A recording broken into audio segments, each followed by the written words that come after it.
Olá, tudo bem? Hoje nós estamos aqui no programa Pontuando com a matéria do site Outras Palavras, do filósofo Byung-Chul Han, 2 pontos sobre a esperança radical.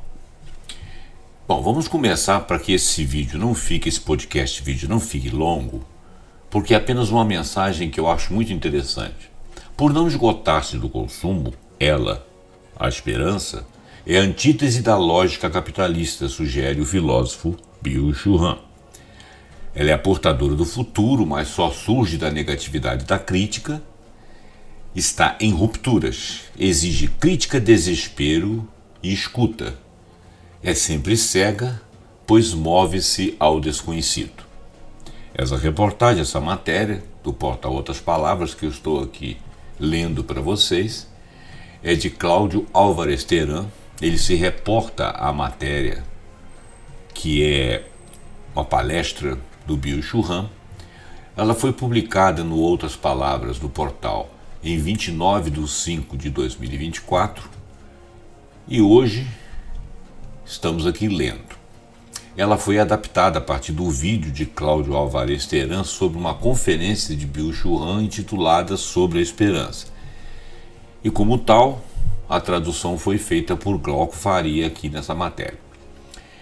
Começando a ler. Em abril de 2023, o filósofo coreano radicado na Alemanha, Byung-Chul Han, deu uma palestra na Universidade Católica Portuguesa de Lisboa intitulada On Hope, que significa Sobre a Esperança, que faz parte do primeiro volume de palestras do autor, publicado em 2024 com o título The Tonality of Thought, ou seja, a tonalidade do pensamento.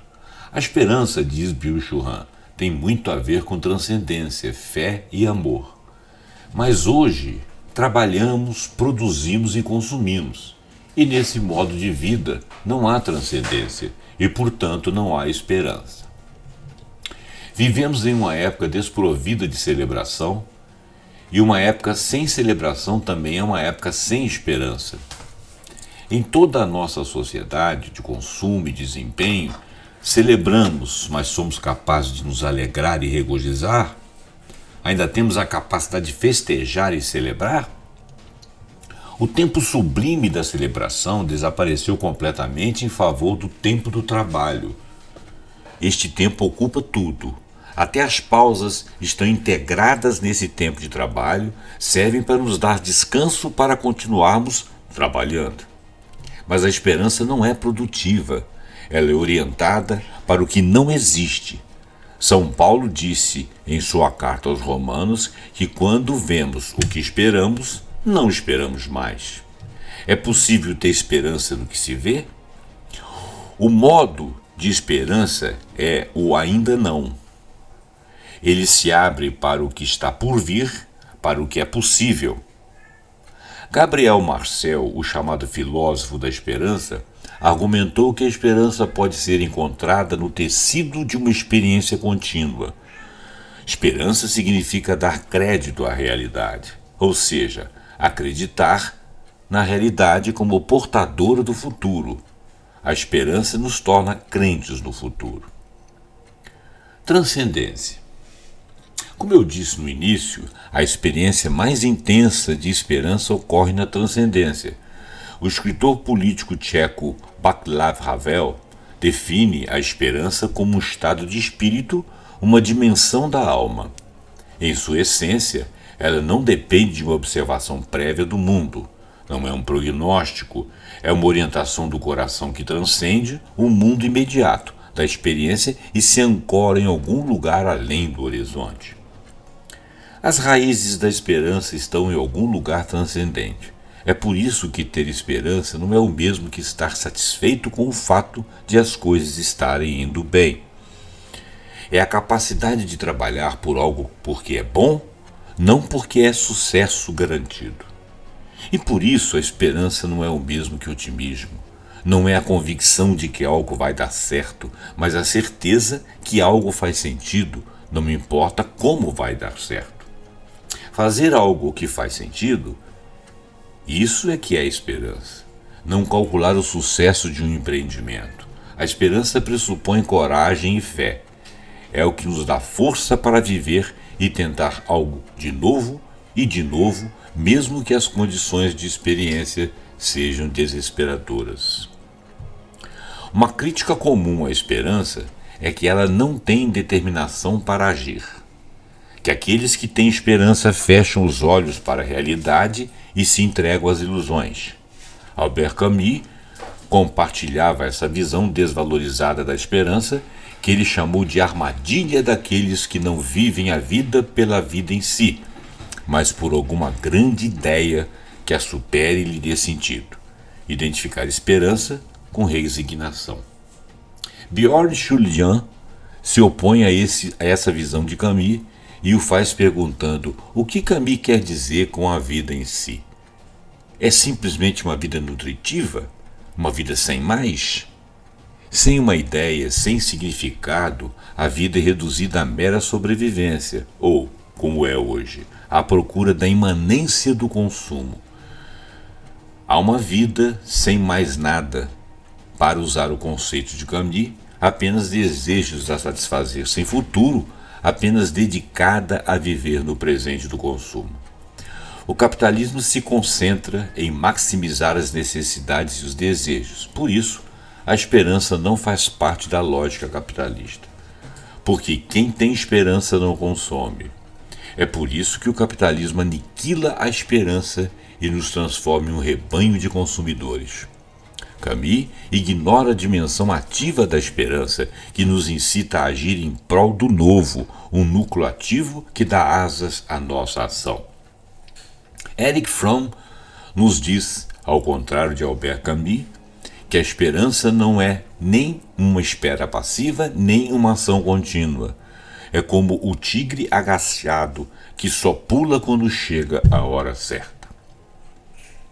Projeção para o futuro. Ter esperança é estar alerta o tempo todo para o que ainda não nasceu. Os esperançosos estão prontos para ajudar no advento do que está pronto para nascer. A esperança é visionária e profética. Ela aguça nossa atenção para o que ainda não existe. É a parteira do novo. Sem esperança, não há revolução nem futuro, há apenas um presente otimizado. Como a esperança é uma projeção para o futuro, Bjørn Schuljahn se concentra nela, tirando de Derrida a existência de duas formas de futuro, o futuro e o avenir. O futuro é aquilo a que nos referimos em relação ao que acontecerá no futuro. Amanhã, no próximo mês, daqui 2 anos. O futuro é o futuro previsível e planejado, que pode ser gerenciado e otimizado. Por outro lado, o futuro como o avenir refere-se a eventos que acontecem inesperadamente e por isso que ele envolve mais possibilidades de que o futuro, pois permite que os outros mundos possíveis apareçam no horizonte. O futuro como o avenir é o advento do outro, cuja chegada não é previsível. O avenir é caracterizado por sua indisponibilidade. A esperança é projetada no futuro do avenir. Bjørn Schumann argumenta que os críticos de seu trabalho sempre o censuraram por expressar um modo de pensar pessimista. Sua resposta a essa crítica é que ela está parcialmente correta. Parcialmente porque, embora seu pensamento não esteja relacionado ao otimismo, ele também não está relacionado ao pessimismo. Seu pensamento está ligado à esperança.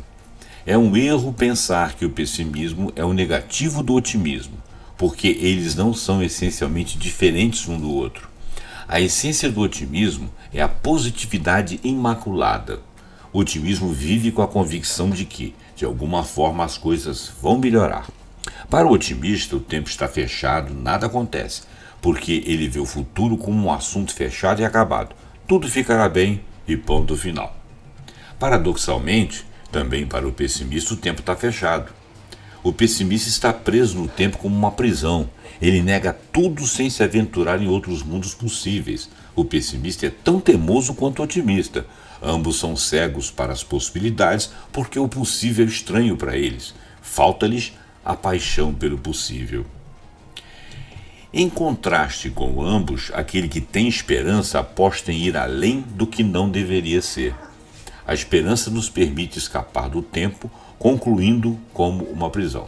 Aliás, concluído como uma prisão. O indisponível e o distante são inerentes ao futuro. Mas o otimista nunca olha para o futuro. Ele não conta com o inesperado e não conta com o incalculável. E, acima de tudo, o otimista nunca questiona as estruturas sociais nas quais ele e as coisas estão inseridos e que determinam seu futuro. O otimista se submeteu irremediavelmente ao sistema existente, mas não tem consciência disso. O otimismo, diz Rand, é uma coisa parada. O otimismo não age, porque toda ação implica um risco, e como ele não quer correr risco, o otimismo não tem negatividade. Ele não conhece a dúvida nem o desespero. No entanto, diz Byung-Chul Han, encontrar o desespero nessa sociedade é a razão de sua esperança. Ao contrário do otimismo, a esperança busca, tenta encontrar uma direção e se dirige para o desconhecido, o intransponível, o aberto. Indo além do que já é, ela se move em direção ao que ainda não nasceu. A esperança estabelece um curso em direção ao novo. Por outro lado, o otimismo não precisa de motivos para justificar seu otimismo. Ele simplesmente é. Já a esperança não vem naturalmente, ela emerge. Muitas vezes ela precisa até ser invocada porque, como dissemos, é caracterizada por sua indisponibilidade.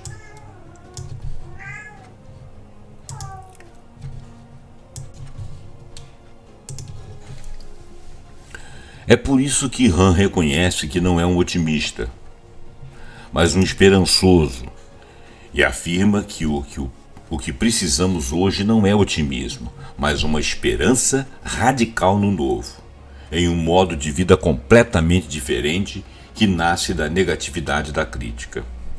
Byung-Chul Han também diferencia a esperança do pensamento positivo ou da chamada psicologia positiva. A psicologia positiva, ao se afastar da psicologia do sofrimento, está interessada apenas no bem-estar, na felicidade e no otimismo das pessoas. De acordo com o pensamento positivo, basta substituir os pensamentos negativos por positivos para viver uma vida mais feliz. Por meio desse mecanismo simplório, os aspectos negativos da vida são completamente omitidos. E o mundo é apresentado como um mercado amazônico que nos fornecerá o que quisermos graças à nossa atitude positiva. Vida além da sobrevivência. Concluímos, se nossa disposição de pensar positivamente é suficiente para nos fazer felizes, então cada um é o único responsável por sua própria felicidade. Sabemos que o sofrimento é sempre um fator condicionado pela sociedade. Mas a psicologia positiva privatiza tudo. Paradoxalmente, o culto à positividade isola as pessoas, torna-as egoístas e corrói a sua empatia. Porque as pessoas preocupadas apenas consigo mesmas não estão mais interessadas no sofrimento dos outros. O culto à positividade é consubstancial ao regime iliberal, pois prejudica a solidariedade social. A esperança, ao contrário do pensamento positivo, não evita a negatividade da vida, tampouco isola, mas une e reconcilia. O sujeito da esperança não sou eu, o sujeito da esperança somos nós, mas hoje somos todos ego. Nós nos entrincheiramos exclusivamente em nós mesmos. É por isso que Han conecta a esperança com o amor, a fé e a transcendência. Aquele que não tem a capacidade de ter fé e amor, que não consegue transcender a si mesmo, também não pode ter esperança. Aquele que espera sai de si mesmo. A esperança nos permite transcender o eu para chegar até nós. A esperança nos permite nos aproximar da comunidade. Byung-Chul Han contrasta a esperança com o medo e os coloca como opostos. Atualmente, o medo assombra nosso tempo como fantasmas. Somos constantemente confrontados com cenários apocalípticos que estão na ordem do dia. Eles são até mesmo oferecidos como mercadoria. O apocalipse vende. Essa atmosfera de fim dos tempos não está presente apenas na vida real. Ela também é expressa na literatura, no cinema e na arte no geral. Hoje olhamos com medo para um futuro sombrio e em toda parte há uma falta de esperança. A vida se reduz a uma corrida para resolver problemas e administrar crises, em suma, para sobreviver. A vida é sacrificada no altar do medo. Somente por meio da esperança podemos recuperar uma vida que seja mais do que mera sobrevivência. Porque somente a esperança amplia o horizonte do futuro do que tem significado. É por isso que a depressão, nascida da falta de significado, é a expressão patológica da desesperança total. Porque o tempo depressivo carece de um futuro. Falta-lhes o avenir, a chegada do inesperado. O medo amplifica essa atmosfera depressiva e, junto com o ressentimento, leva as pessoas ao populismo de direita, promovendo o egoísmo e o ódio, corroendo a solidariedade e a empatia. A combinação de medo e ressentimento contribui para a brutalização da sociedade e dos discursos de ódio resultantes do medo são prova disso. A democracia só pode prosperar em uma atmosfera de diálogo, de reconciliação. O medo e a democracia são incompatíveis. O medo é um instrumento popular de dominação. Ele transforma as pessoas em súditos obedientes, como acontece nessa sociedade do espetáculo que vivemos, onde todos temos medo de não atuar. E também temos medo de pensar, de ter uma opinião própria, medo de sermos livres. O conformismo está se espalhando também como um produto do medo. O regime neoliberal é um regime de medo. Ele isola os seres humanos, transformando-os em empresários de si mesmos. A competição total e a pressão por desempenho corroem a comunidade. O isolamento gera medo, medo do fracasso, medo de não estar à altura, medo de não ser capaz. E é justamente esse medo promovido que acaba aumentando a produtividade. Byung-Chul Han diz que o significado de liberdade é estar livre de pressões. Mas o problema é que o neoliberalismo, a liberdade, gera suas próprias pressões que vêm de dentro do ser humano, submetendo-nos voluntariamente à pressão para sermos criativos, eficientes e autênticos. Essas pressões não apenas alimentam o medo, mas também nos deprimem. O medo, assim como o pensamento positivo, nos isola. Todos nós sabemos que é impossível ter medo quando estamos juntos. O medo precisa de nós isolados, fragmentados. Ele não gera comunidade, não gera um nós. Somente a esperança implica uma dimensão nós. A esperança, diz Han, tem algo de contemplativo. Ela exige prostração e escuta. É uma receptividade delicada que lhe confere beleza e graça.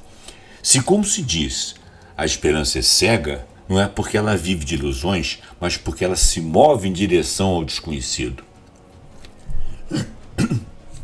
O ainda não é o modo temporal da esperança. Portanto, a esperança é o fermento da revolução do novo, do ainda não. Nenhuma revolução surge do medo.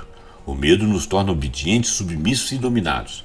Somente da esperança em um outro mundo, em um mundo muito melhor, surge um potencial revolucionário. Se nenhuma revolução é possível hoje, é porque não podemos ter esperança, porque vivemos com medo sobrevivendo. A poeta austríaca Ingeborg Bachmann eleva a esperança a uma condição necessária para que a vida seja possível, porque a esperança representa a condição humana por excelência. É o que guia nossas ações, nos sustenta e nos dá sentido. Os seres humanos vivem enquanto têm esperança. A esperança é despertada em face de uma perda total. Ela é invocada em face da perda total. É por isso que a esperança não é o mesmo que o otimismo. A esperança só é possível quando é quebrada como a felicidade.